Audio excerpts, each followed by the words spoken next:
biggest benefit to our whole Banyan engagement, at Carroll, we call it the good journey. And on this good journey, we learned about the four-room model, and the four-room model has just been transformational with myself and my partners and our family.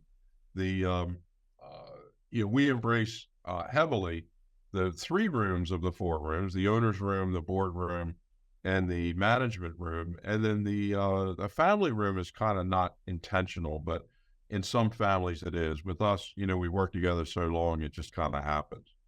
But in the four room model, the what's been the biggest benefit, and especially with this the good journey that we were on, is that we really identified behaviors in each one of the rooms and having governance. I guess the best way to put that would be just rules of engagement. So if I'm talking to a partner, it's like, okay, well, now which room are we in? Are you in the owner's room, or are you in my management room? Are you in the board room?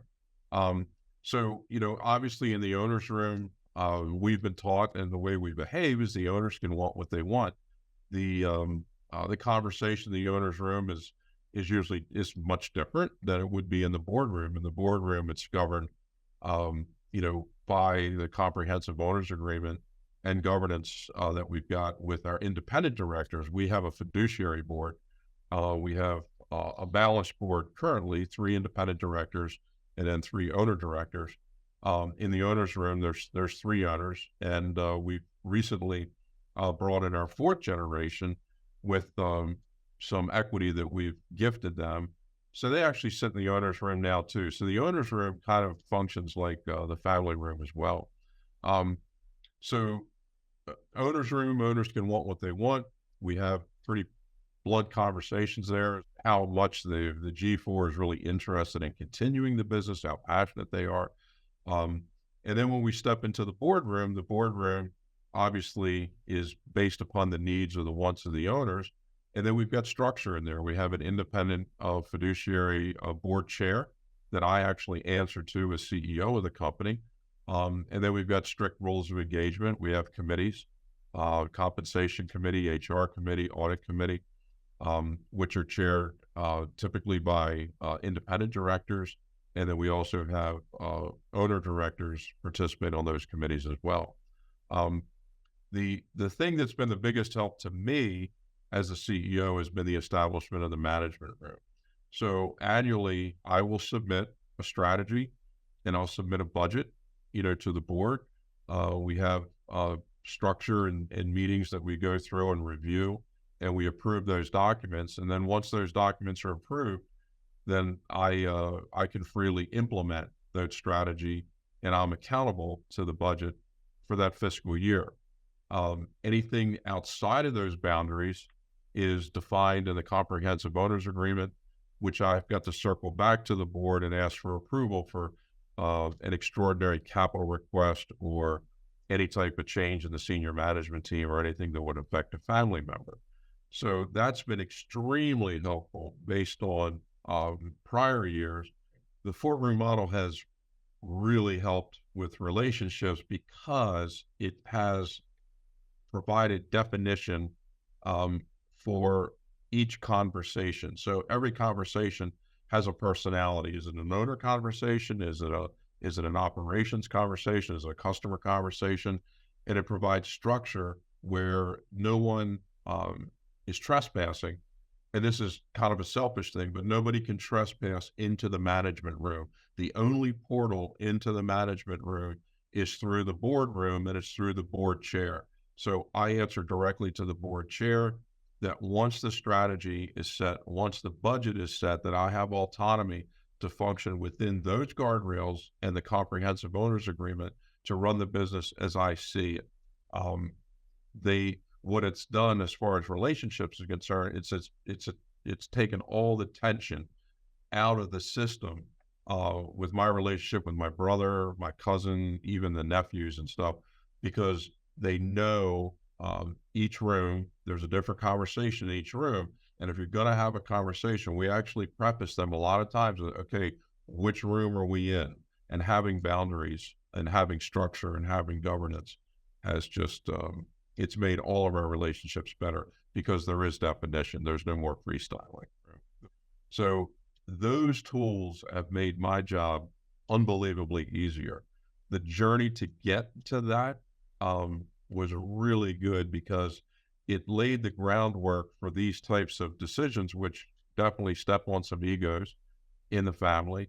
And, some people might not agree with them unless they've got that foundation of self-assessment and assessment of the organization by independent third parties like the folks that we have dealt with at Banyan, where it's really kind of a reality check as to what your management skills are, what your work performance is, and then done in a very professional way. But it really kind of regulates people's thinking about themselves and what their the value of their contribution in the business. So that then the next stop on the journey is to discuss the structure and then get buy-in on the structure. And everybody pretty much sits back and say, you know what, that's a really good idea that if we did have these boundaries, I can behave, I can do whatever I want to in the owner's room. In the boardroom, there's a lot of structure.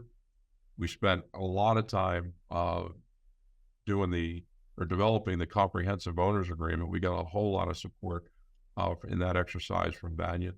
And then when you get into the CEO room, my partners had confidence that there was enough structure with independent directors and the COA in the boardroom that I couldn't go rogue on them. And there was accountability with the budget and with the strategy. So, with these underpinnings, the 4-room model it's a way of life. And I have counseled a lot of my friends that have family businesses to embrace structure like that. It's tough because you've got to have an organization like a Banyan to get everybody to buy in and genuinely buy in, not reluctantly buy in, but to understand, what it takes to get to a good COA and what it takes to get, to good governance and good independent directors and good structure where there is accountability and there are firewalls, to really set the foundation for your organization. Once you have these firewalls in place, the owners can say, okay, we're going to take the business in this direction. Great.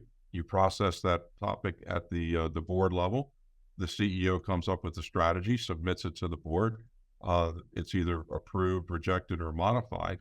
And then it's built into the strategy of the business and then the budget, and then the CEO is accountable. And if the CEO can't deliver, then the CEO can get replaced. And that's it's purely a function of the board. And it's nothing personal. It's nothing, that's not founded in just performance based. I signed on to that. I agree with that. I embrace that. And that's made my life a whole lot better.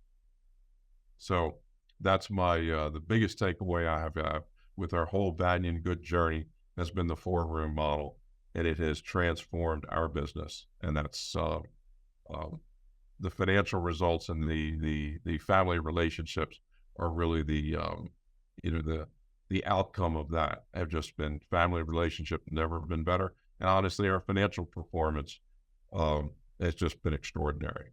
The 4-room model has definitely helped us with our what we call the G4, our 4th generation, in that when they see the G3, the current owners of the business, behave within that structure, they know that there's no freestyling and there's no, kind of misguided opinions or undisciplined behaviors that are allowed into those rooms, that they respect those rooms. And although they recently come into the owner's room, they really have, you can tell they've embraced the gravity of it, that it's a big deal. And they hear things now that they didn't hear before, that they now understand that, all that goes into some of the bigger decisions that we have to make.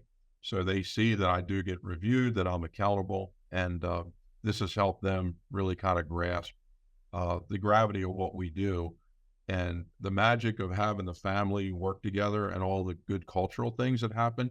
But the underpinnings is structure. So they're they're starting to see kind of the marriage of the structure and the family humility and respect and the love and all the things that that we espouse as a family, and they see how that works together.